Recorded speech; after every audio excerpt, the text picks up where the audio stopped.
మంచి పనే జరిగింది. సినిమా వాళ్ళకి, సినిమా ప్రొడ్యూసర్ గారికే గానీ, డైరెక్టర్లకే గానీ ప్రతి ఒక్క 24 క్రాఫ్ట్స్‌లో ప్రతి క్రాఫ్ట్‌కి న్యాయం జరిగింది.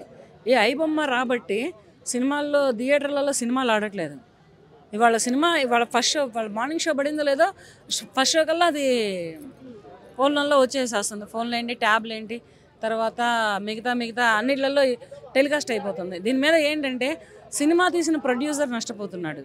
అన్నేసి నెలలు కథ రాసి, స్టోరీ రాసి, ఆ స్టోరీలో ఎటువంటి హీరో అయితే సరిపోతాడు, ఎటువంటి హీరోయిన్ అయితే సరిపోతుంది, క్యారెక్టర్ ఆర్టిస్టులు ఎవరు సరిపోతారు, వీళ్ళందరికీ లొకేషన్లు ఎటువంటి లొకేషన్లను తీసుకెళ్ళాలి, ఇవన్నీ 24 క్రాఫ్ట్స్ తిరిగి ఒక్కొక్క క్రాఫ్ట్ ఒక్కొక్క ఆలోచించుకొని తీసే సినిమా మొత్తం ఈ ఐబొమ్మ ద్వారా కొలాప్స్ అయిపోతుంది. దాని మీద ఏంటంటే ఇతను దొరకడమే మంచిదైంది.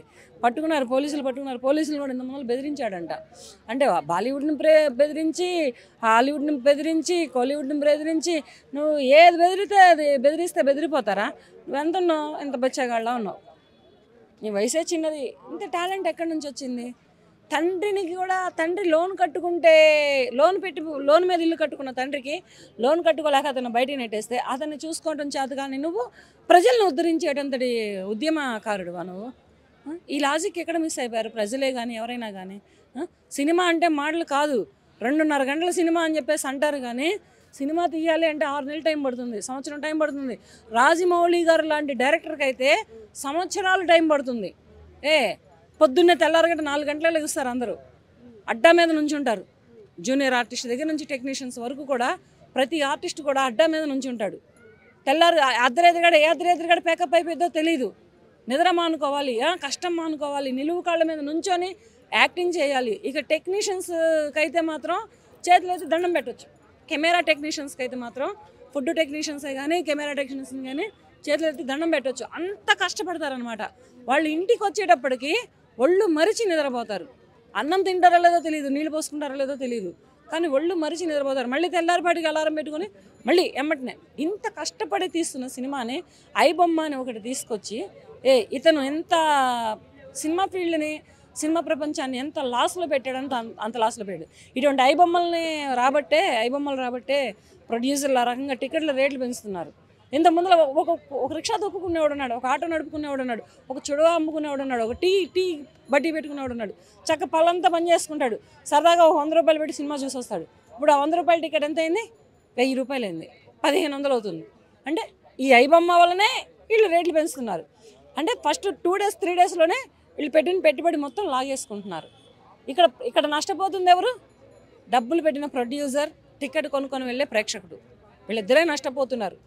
మిగతా వాళ్ళందరికీ ఎక్కడికెక్కడికి బత్తాలు అందుతున్నాయి. పని చేసినందుకు పనికి కూలీలకు అందుతున్నాయి. కానీ కూలీలు మొన్న షూటింగ్కి వెళ్తే అసలు ఎట్లా బాధపడ్డారంటే అంత బాధపడ్డారనమాట. ఐబొమ్మ వలన మేడం మాకు పని దొరకట్లేదు మేడం, మాకు ఈ పని తప్పితే ఇంకో పని దొరకదు, మాకు చేత కాదు మేడం చేయటానికి, మాకు ఈ సినిమాలో పని తప్పితే ఇంకే పని రాదు, ఏ పని చేసుకోలేము అంటే నాకు గుండె కదిలిపోయిందనమాట. అరే ఐబొమ్మ అనేవాడు ఇంత ఫ్రాడ్ చేస్తున్నాడా? సినిమా వాళ్ళనే కానీ, సినిమా ప్రజలనే కానీ, సినిమా అభిమానులనే కానీ, తర్వాత ప్రొడ్యూసర్లనే కానీ, డైరెక్టర్లనే కానీ కథ రాయాలంటే ఎంత కష్టం అండి. ఆ కథకి తగిన ఆర్టిస్టులను పట్టరావాలంటే డైరెక్టర్కి ఎంత కష్టం అండి. ఇవన్నీ ఒక ఎత్తు అయితే ప్రొడ్యూసర్ని పట్టరావడం ఎంత కష్టం అండి. ఇవన్నీ ఒక ఎత్తు అయితే ఆర్టిస్టులని, హీరోయిన్ ఆర్టిస్టులు అందరినీ కలిపి ఎంచుకోవాలంటే ఏ కథకి అంటే ఏ క్యారెక్టర్కి ఎవరైతే సరిపోతారో, డైరెక్టర్కి అయితే ఈ తలకాయి ఎట్లా నడుస్తాడు అనమాట. ఎట్లా నడవసిన డైరెక్టరు ఇలా నడుస్తాడు. అంత కష్టపడి సినిమా తీస్తుంటే ఆ సినిమా ప్రపంచాన్ని తీసుకెళ్ళి ఐబొమ్మలో పెట్టి ప్రేక్షకుల్ని మోసం చేసి, తర్వాత ఎవరిని మన ప్రొడ్యూసర్లని మోసం చేసి మంచి పనే జరిగింది. ఇతను దొరకడం వలన చాలా మంచి పనే జరిగింది. మేము కూడా హ్యాపీగా ఫీల్ అవుతున్నాం. ఒక నటిగా నేను ఒక నటినే, కాకపోతే నాకు పని దొరికిద్ది, నాకు పని దొరికినాడు నేను వెళ్తా. లేకపోతే ఇప్పుడు ఐబొమ్మ వల్ల నాకు కూడా పని దొరకట్లేదు, పని ఇవ్వట్లేదు. ఫస్ట్ సినిమా స్టార్ట్ అయ్యి సినిమా థియేటర్లో ఒక 50 రోజులు 100 రోజులు ఆడితే అప్పుడు నాలాంటి చిన్న ఆర్టిస్టులకు పని దొరుకుతుంది. కానీ అక్కడ పనే లేకపోతే, సినిమాలు ఆడకపోతే నాకు పని ఎవరిస్తారు? నాకు కూడా నడడం తప్ప ఇంకో పని ఏమీ రాదు. ఇంకో పని ఏం చేసుకొని నేను కూడా ఆ పనే నా పని, ఇంకంతకుమించి ఇంకేం పని రాదు. ఇటువంటి మాకు పని ఇచ్చి అన్నం పెట్టి డబ్బులు ఇస్తున్నటువంటి మా సినిమా ప్రపంచాన్ని ఈ ఐబొమ్మ వచ్చిన దగ్గర నుంచి ఎంత వేల కోట్లలో నష్టపోయామంటే అంత వేల కోట్లలో నష్టపోయాం మేము. కనుక ఇతను దొరికాడు కనుక ఇతన్ని వదలకుండా గవర్నమెంట్లు అన్ని రాష్ట్రాలు ఇప్పుడు ఇండియాలో ఎన్ని ప్రభుత్వాలు అయితే ఉన్నాయో, ఎన్ని రాష్ట్ర గవర్నమెంట్లు అయితే ఉన్నాయో మొత్తం కలిపి ఒక్కటే నిర్ణయం తీసుకోవాలి.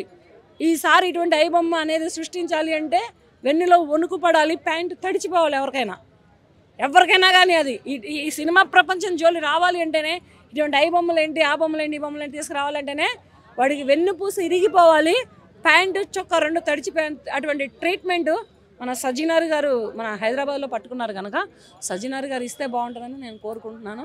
సజ్జనార్ గారు ఇటువంటి వాళ్ళని వదలొద్దండి, మా సినిమా ప్రపంచాన్ని కాపాడండి, మా సినిమా వాళ్ళని కాపాడండి. ప్రొడ్యూసర్ దగ్గర నుంచి గిన్నెలు కడిగే అమ్మాయి దాకా కూడా పని లేక చాలా ఇబ్బందులు పడుతున్నాం మేము. మాకందరికీ పని కల్పించి అన్నం పెట్టించే దేవుళ్ళు ఎవరంటే మా సినిమా వాళ్ళే, మా నటన వరకు, మా సినిమా గ్రూప్ వరకు. దయచేసి వాళ్ళు మాత్రం వదలొద్దండి సజ్జనార్ గారు.